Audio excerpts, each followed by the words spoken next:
as I came up on stage, the probability had just swung that Donald Trump was going to be the next US president. That may be swinging back again slightly, but it's line ball. How did we get here, and what can we do about it? And I, in fact, think we all have serious responsibility for this, for Brexit, for Pauline Hanson, for the populism in Europe. Left and right have a case to answer, and I want to put that case today, because if we are to have a creative future, we are going to need a very different kind of innovation. We begin with the fact that the engine of economic progress for all has stalled. Earlier this year, my former colleagues at McKinsey, through their Global Institute, released what I think is a groundbreaking piece of work poorer than their parents, which sets out the impact on households of and the global economy over the last decade. The picture they paint is one where households across the developed world have hit the wall, and we have not seen anything like this since the Great Depression. Between 1993 and 2005, 98% of all households saw their incomes rise. However, between 2005 and 2014, that picture went into reverse, and between 65 and 70% of all households in the developed world saw flat or falling incomes, and only 25 to 30% of them saw them rise. And looking forward, on the kind of reasonable worst-case scenario, that could rise to 70 to 80% do not advance for a decade. What we have seen is that people in the middle income bands, let alone lower income bands, have hit the wall. The handbrake of progress has been applied nearly across the board. The result is what we see: a populist politics of protest that threatens both economic and social progress. And the link between the engine of progress stalling and populism is, of course, intuitive. But the McKinsey crew put evidence to the intuition by surveying attitudes amongst those who weren't advancing. They explored whether people, irrespective of whether they were advancing or not, were hopeful or unhopeful, and then they looked at their views on various topics. So for the people who were not advancing and were not hopeful, so this is the group whose life experience and hopes are on the downwards. 65% of them agreed or strongly agreed that cheaper foreign labour was creating unfair domestic competition. 56% of them thought that the influx of foreign goods and services is leading to the loss of jobs. And perhaps most toxically, well over a third of them agreed that legal immigrants are ruining the culture and cohesiveness of our society. That is the core group of supporters to whom the populists are speaking, and their life experience matches with their opinions. This is not an irrational group of people at all. Their politics is deeply rational to their life experience. And of course, there are plenty beyond that who held not dissimilar views in quite high numbers. So if Trump wins today, it will be no surprise to anyone who has paid attention to what the experience of that group of people has been. The death of the promise of progress has without doubt shaped that toxic politics. It means Brexit should have been no surprise, and that if Marine Le Pen is but one of the two presidential candidates for France, we should be not surprised, and our own Pauline Hanson is a near certainty. And what that's seen is, of course, here and across the developing world, the bringing up, really the rising of the drawbridge on those who are open and tolerant and plural. And that is in itself also backed by grave losses of trust in our system. And we need to take this really seriously. Earlier this year, the Museum of Australian Democracy produced an analysis of the trust in government. It showed trust in government at the lowest levels in over 30 years, with only 5% of Australians trusting government, 74% lacking any substantial trust in government. And we are not alone. Gallup polls in the US have shown people having not much or no trust in the legislative branch of government, changing from 25% not having trust back in 1972 to 78% not having trust in the legislative branch of government. And of course, they can see the world truly. This is where things have got broken.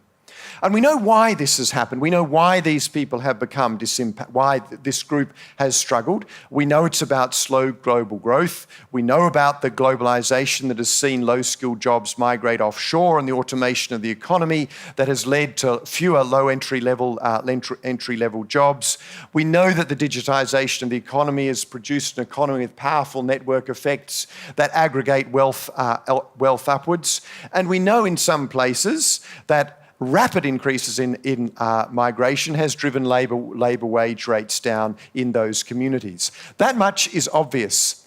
The question for Western economies is why hasn't renewal happened? Because that's normally what occurs. In the face of this disruption, we normally get renewal. Why aren't we getting it? That's the real question, and this is when it comes to what we've got to change about innovation. Paradoxically, in an era of innovation, entrepreneurship has stalled. And that's a serious problem because rapidly scaling new enterprises are the engine of job creation and inclusion in an economy. We have mistaken the dazzling disruption, the rise of unicorns, the displacement of old industry by technology giants as signs of a healthy innovation and entrepreneur and startup system. It is simply not the case. On the one hand, the United States, we've seen commentators noting on the data that we've had a 3 decades-long decline in rates of entrepreneurship and business dynamism. And of course, we can make similar observations here. Between 2011 and 2015, the Bureau of Statistics records that the number of businesses in Australia declined by 32,000.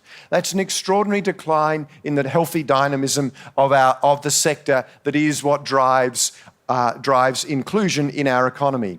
Now, there is an important twist in this story of late, and that was in some very elegant work that came out of MIT earlier this year. And they have noted that this the disruptive economy has certainly created more opportunities for innovation. There is more talent entering the sector, and there is more potential in startups for value creation. And if you go to pitch nights across the world, here in Melbourne, Tel Aviv, Silicon Valley, you can't help notice the potential and the excitement. However, and it's a big however, MIT's work also revealed that even as the number of new ideas and potential for innovation are increasing, there seems to be a reduction in the ability of startups to scale in a meaningful and systematic way. Something is getting in the way of the renewal of our economy and preventing progress that we need to restore the right politics. And I think the core here is that the structure and dynamics of our globalized, digitalized economy are weakening competition, especially for new entrants. What we are seeing is the re-rise of oligopolies, and they are exercising unhealthy power inside our economies. And if you want to see who the champion for this case, for this kind of anti-oligopoly case is, it's nothing less than The Economist magazine itself, who've run a year-long kind of piece of analysis in multiple articles that have highlighted where the problems really lie. They note, and they of course are supported by a whole range of others who put further work to it, but they make it publicly accessible. They note that that a smaller group of corporates are making profits at historically high levels, and that's a real sign of when we're starting to get oligopolistic behaviour. Here in Australia, we've seen analysis that shows that our industry consolidation is seeing those consolidated sectors generating returns 5% greater than the less consolidated sectors. Oligopolistic power is at hold. A smaller number of players are generating far more of the profits. 20 years ago in the US, it took the top 100 companies to generate a third of GDP. Today, that set of companies generates half of it. 10% of the world's companies generate 80% of its corporate profits. Incumbents aren't seeing their profits competed away, which any economist would say is a worrisome sign. Profitable US firms, they had an 80% chance of being competed away in the 90s. It's down to only 50% now. And of course, we're seeing very large balance sheets growing. What's occurring in the way they use this oligopolistic power is that they are constraining the development of a healthy innovation sector that creates these kind of rapidly growing, genuinely innovative enterprises. And if we look at the way they do it, again, for which there's plenty of evidence you can put on the table, they do, of course, use their network effects to dominate sectors. And this kind of economy allows for network effects. They acquire their threats. You can't help but see, I think, Facebook's acquisition of WhatsApp as such a move. One can't look at 180 purchases of technology firms by Google and think that that's all just enhancing their core business. And they engage in all sorts of unchecked anti-competitive behaviour. Sitting where we do, we get to see lots of what happens to Australian startups. And the number of times in which oligopolistic owners of manufacturing power make it hard for small players is troubling. Why does the ACCC do nothing? Because startups can't afford to devote their whole business to an ACCC complaint. They've just got to keep finding their way through. These kind of oligopolistic players hoard talent. The California legislature's had to act to stop talent hoarding in one of the most dynamic parts of the economy anywhere in the world. And of course, there's huge use of regulatory of financial muscle to create regulatory advantage. The US alone sees billions going into effectively creating regulatory barriers that make it hard for new entrants to come in. And of course, they use patents in ways that restrict competition. So if we are to reinvent our politics, we also need to be reinventing our economy.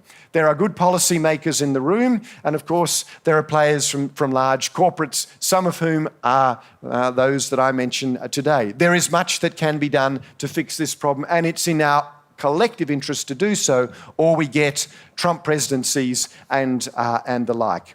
The things that we need to do is we need to take much tougher action to create competitive markets. We have to set much higher bars on mergers and acquisitions to make sure they are genuinely not undermining competition. We have to better resource our competitive agencies to ensure that the small guys genuinely are protected in this kind of environment.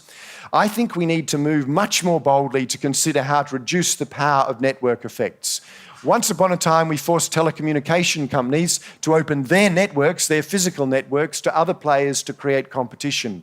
Great data sets are the modern form of network power, and we need to think about at what point do we actually force those open so other players can use those kind of platforms. That may terrify incumbents who've spent a long time developing them, but it used to terrify telcos in exactly the same way. We need to think about how we open the new networks so that the networks of our virtual world, so that they can become the platforms for a much more collaborative set of enterprises. I think we've got to take a fresh look at intellectual property rights to rebalance the trade-off between public and private goods. We need use it or lose it rules on patents. 40% of patents, 40 to 90%, depending on who's doing the study, aren't used by their owners. If you can't use it, you should lose it, and someone else should have the opportunity to go after it.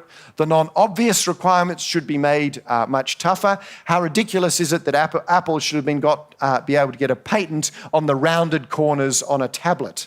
I mean, this is a ridiculous thing that we ever allowed a patent for that. We have to have truly the non-obvious, and patents need to be of variable lengths. The notion of a 20-year patent today is absurd given the rate at which some of those technologies will be exploited. We need to be able to ensure that technologies become more available more quickly to a wider group so that we can re-energise those parts of the economy. And last of all, we need to make sure that we have strong prohibitions on limiting talent mobility. It needs to flow very much more freely. So we need a bold agenda to, I think, reignite our innovation sector, and to ensure that it's not just the big disruptive innovators we get excited about who prosper. They have become a core part of the problem. It is all the small, rising, including, employing, wealth-creating organisations around the world that we need to be given a fairer and better chance if we are to avoid the politics that we now face and that may well see us today with a Trump presidency. Thank you.